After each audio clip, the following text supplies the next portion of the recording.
In a flash of fire and smoke, dozens of people were killed when a missile struck a train station in the Donetsk region of eastern Ukraine.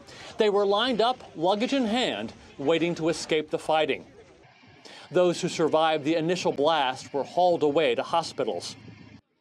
It was at this train station 24 hours before the attack where a Ukrainian politician shared this video of hundreds of people trying to use the train station to get to safe passage to the west. It was part of a deal between Russia and Ukraine to get civilians out safely.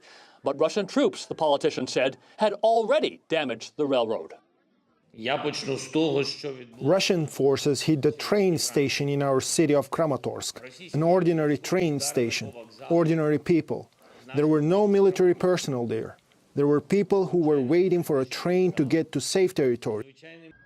This video showed what was left of the missile with the words "for children" on it, although it was not clear what that was a reference to.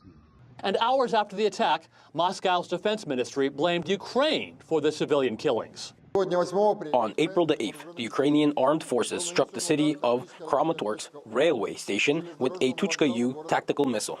Tuchka-U tactical missiles, fragments of which were discovered in the area of the Kramatorsk railway station, are only employed by the Ukrainian armed forces. The U.S. mocked Russia over that accusation.